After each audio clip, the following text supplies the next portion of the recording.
Bhagavad Gita is a book of mankind's collected experience of and answers to life's most basic questions.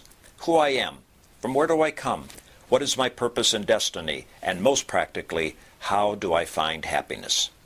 These podcasts originate in the lectures of Neil Bhatt, a disciple of Swami Chinmayananda.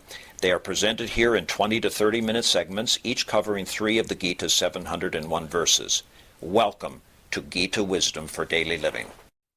We had been discussing chapter 4, Jnana Karma Sannyasa Yoga, Yoga of renunciation of action in knowledge. So far, we have seen that chapter 2 defined what yoga is, and then told Arjuna that yogastha kuru karmani. You perform actions rooted in yoga. And then Bhagavan defined what yoga is. Samattvam yoga uchyate. Equanimity is yoga. That was the simple but very powerful definition Bhagavan gives it. Samattvam yoga uchyate. Equanimity of mind is yoga. If your mind is balanced in all situations, whether conducive or unconducive, Bhagavan said that's yoga. But then how do I translate that into my daily life? So Bhagavan said, Yoga karmasu kaushalam. Dexterity in your actions is yoga. If you are performing action without any anxiety, then obviously there will be effective actions. And if this anxiety about the fruits of actions is not there, then your actions will be effective. And Bhagavan said that's the sign of you being established in yoga. Then Bhagavan dedicated chapter 3 for defining Karma Yoga. So we have seen in chapter 3 what Karma Yoga is. Karmas are binding because they are bound by the law of causation. It is bound by the law of cause and effect. That if I perform an action, that will be the cause, and there will be effect, which will be the reaction from the world. And I'll be bound by that reaction. How do I mitigate that causation is Karma Yoga. So chapter 3, Bhagavan dedicated to define what Karma Yoga is. And in a simple term in verse 9, he said, Yagnarthat karmano anyatra loko ayam karma bandhanaha. Any action which is not performed for yajna is binding in this world. So the simple definition of Karma Yoga is, when I perform action for yajna, then it is Karma Yoga. And we have then defined yajna. Yajna is any action which is performed for the greater good is yajna. Any action which is performed for my selfish gain is binding action, karma. Any action which is performed for the greater good is yajna. Yagnarthat karmano anyatra loko ayam karma bandhanaha. Any action which is performed for the selfish motives. If I am at the center of the result, it is for me, then it's a selfish motive. And therefore Bhagavan said, you're bound by that action. Whatever the reaction comes from the world of your action, you're bound by that. You have to enjoy it or suffer it. But if it is performed for the greater good, then you're not bound by it. You perform action and your story ends there. Whatever results come out, the world will suffer or enjoy. So we have defined Karma Yoga in chapter 3. Chapter 4 is now centered on the word yajna. So in chapter 3 we have learned what Karma Yoga is to perform actions in the spirit of yajna. But what yajna is now defined in chapter 4. And then chapter 5 will take that a step further in what sannyasa is. This chapter is labeled Renunciation of action in knowledge. So I'm now renouncing my actions and not mine by thorough understanding that I'm not the doer. In other words, I'm not capable of doing anything unless I'm enabled by all others. All others in this world have to do so many things for me to do even a smallest act of drinking tea. When I come to understand that I am not the soul in charge of my action, then my ego will diminish. And then I'll come to understand that ego actually have no real part. It's the consciousness which is enabling the ego to perform action. So Bhagavan said, that will be, I am now renouncing my action in knowledge, but when I renounce my actions completely, I become a sannyasi. When I have no sense of agency, then I'm a sannyasa. So this concept of Karma Yoga is defined in 3 chapters. First, define Karma Yoga, then what is yajna, and then we will learn what is sannyasa. So far, in chapter 4, we have learned what is action, what is inaction. One who sees inaction in action and action in inaction, he is the person who sees things as they are. There are times when I'm acting, but it's of no consequences, it's an inaction. There are times I'm not acting, there are great consequences of me being not acting, and that's a great action. So we have seen last time that Mitch McConnell not bringing whatever legislation on the floor is inaction, but it's the greatest action he performed by not doing anything. So similarly, there are times we don't do anything. If we don't perform our duty, it's an inaction, but that's a great action performed by us, which will have the consequences. So you'll learn what is inaction and action. The one who sees through inaction and action, he knows what actions are. And then we have seen the characteristics of a sage. We have seen similar characteristics in chapter 2 in Sthita Prajna Lakshana. The last section of chapter 2 defined what a man of perfect wisdom is. So the last verse we have seen, Yadrucha labha santushtaha dvandvatitaha vimatsaraha samaha siddhav asiddhav cha krutvapi na nibadhyate. Who does not get bound by the action? A man of perfect wisdom. What is perfect wisdom? What is action and what is inaction? One who has learned this art of action, such a person, krutvapi na nibadhyate. From our perspective, he is acting feverishly.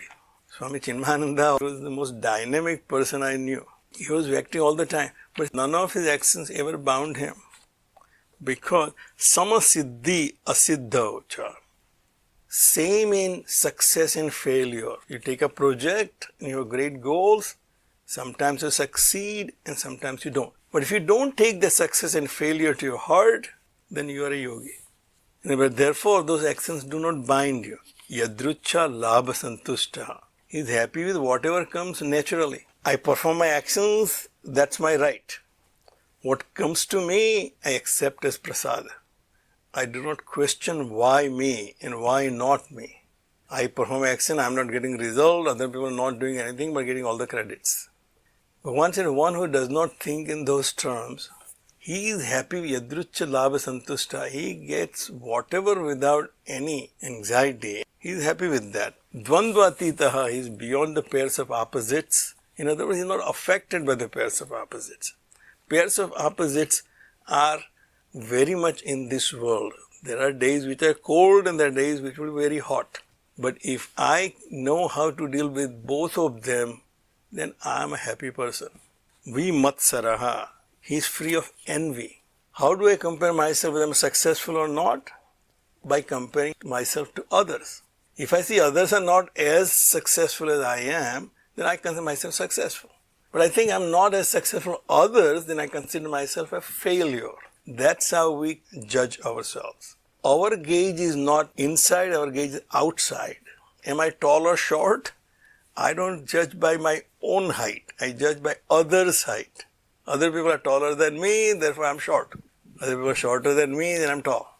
That yardstick, when we change who I am, Bhagavan said, Vimatsara, there is no envy. Everybody is who that person is. Such a person, samasiddhav asiddhav, krutvapi na nibadhyate. He does not get bound. So we have seen the definition of perfect person. And the verse 23 really ties all that together in half a line what a person of perfect wisdom is. Gata sangasya, whose attachment is gone, devoid of attachment. That's the first quality of a sage, that he has no attachment to anything. He lives in the present environment. In India, in Egypt, in Iran, wherever I find myself, I find myself comfortable. Bhagavan said that's because no attachment. Gata sangasi, devoid of attachment. In any situation, if I feel comfortable, that means devoid of attachment. Muktasya. This liberation only comes if I have no attachment. One with no attachment is always free. We are bound by our own attachments. The bondage which I feel in this world is my own creation. I myself decided that I am attached to my family, my children, my profession, my possessions. I am bound by them. I feel myself incomplete without them. I have bound myself, and only I have the capability to liberate myself. When I liberate myself from these attachments, I avoid these attachments, muktasya, he becomes mukta, liberated. But this is only possible if a jnana avasthita chetasaha, whose mind, whose chetana, whose chitta is established in knowledge. Knowledge about who I am and who I am not. If I know my true self, that I am not this body, mind and intellect, the limited being. This body, mind, intellect are my equipment, but I am something other than this. All the attachments of the body, all the likes and dislikes of the body, of the mind, of the intellect, belong to them only and not to me, the self. Jnana avasthita chetasaha.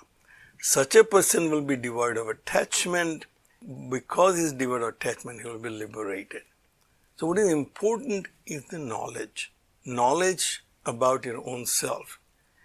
So I may get this glimpse of my true self in meditation, but it's not going to last forever. I'll come back to my day-to-day life and have to work in this world.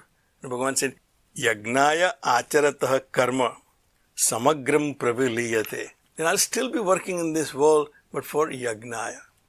Going back to the verse in chapter 3, yagnathat karmano anyatra lokoyam karma bandhana. Now that I have no attachment, I will be working but only for the yajna, for the purpose of helping the community, helping the society, helping everyone around me. That's yajna. All his karma will be dissolved. In other words, there is no after effect, there is no rebound effect, there is no cause and effect relationship to his actions. He is not performing for himself. The next verse defines what yajna is. Brahma Arpanam, Brahma Havih, Brahma Agnau, Brahmana Hutam, Brahmaev Ten Gantavyam, Brahma Karma Samadhina. We have seen that everything in this world, if it is manifestation of the same entity, the Brahman, then obviously you and I cannot be any different from Brahman himself, itself, herself. Brahman is the reality. Everything else is just a projection on the Brahman. I cannot be different from my own Lord, because if the God created this universe out of his own self, there is nothing in the universe which is other than Bhagavan, God, Ishvara, Brahman. Therefore, he says, any action that liberated sage of perfect wisdom performs, he sees that it's happening in the Brahman by the Brahman, in the self by the self.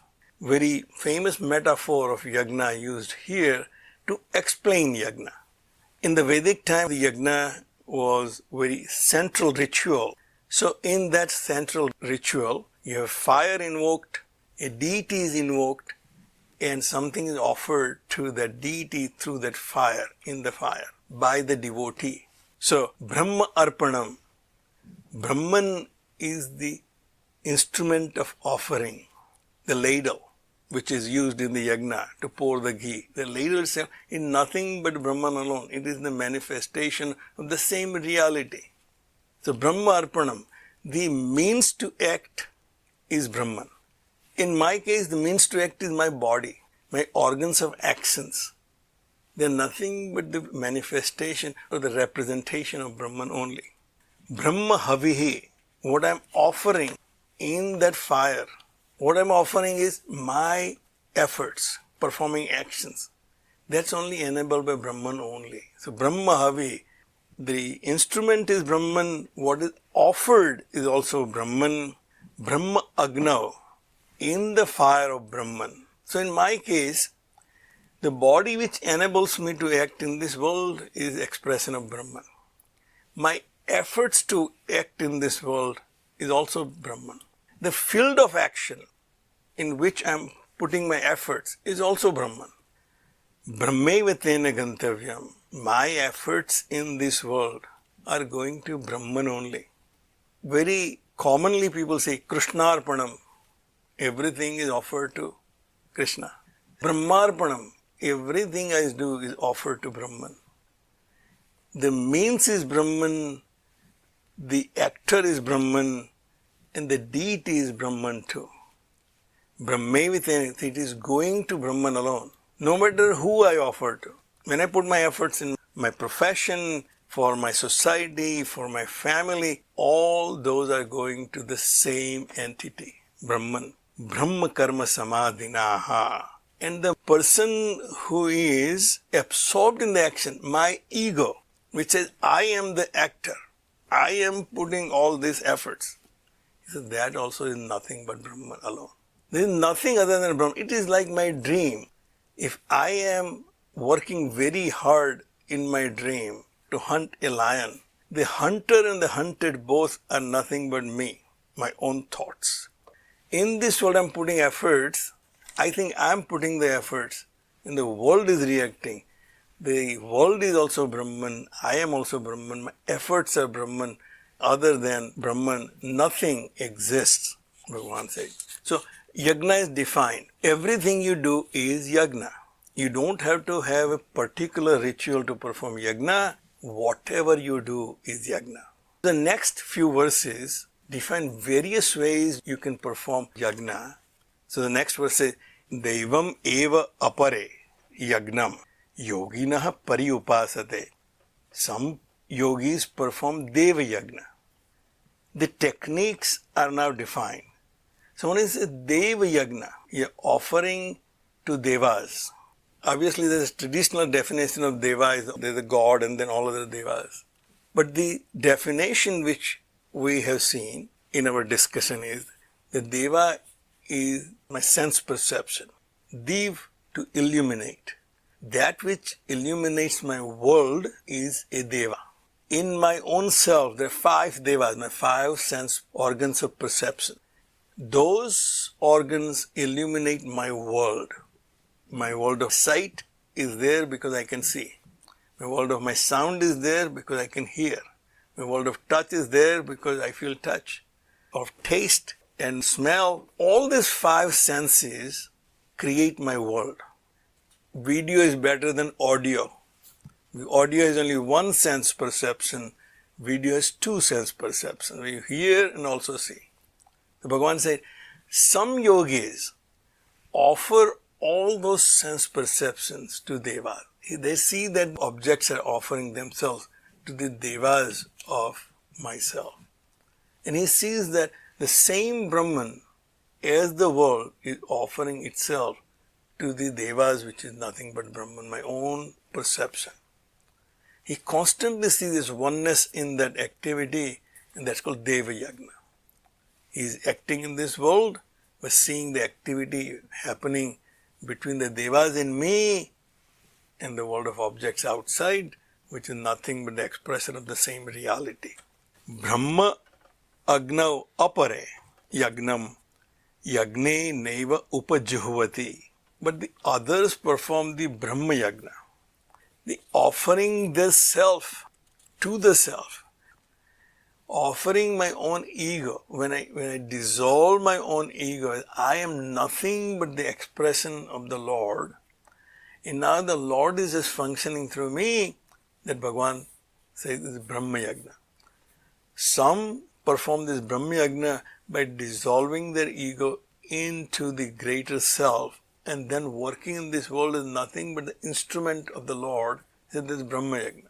So these are various techniques one can employ while working in this world mentally. No performance of a physical yajna is required, But every action which I perform, either I can perform as a Deva Yajna or I perform as a Brahma Yajna, but I keep myself out of it, that I am not the actor.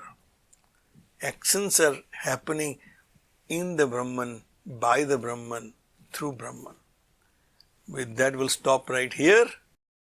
If you find this podcast helpful, please support it by donating any amount by going to the episode's website at neilbhatt.podbean.com or at chinmayarichmond.org.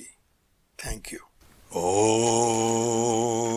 Sarve Bhavantu Sukhina Sarve Santu Niramayaha Sarve Bhadrani Pashyantu Ma Kaschid Dukkha Bhag Bhave. Om Shanti Shanti Shanti. Harihi Om. Shri Gurubhyo Namaha. Harihi Om.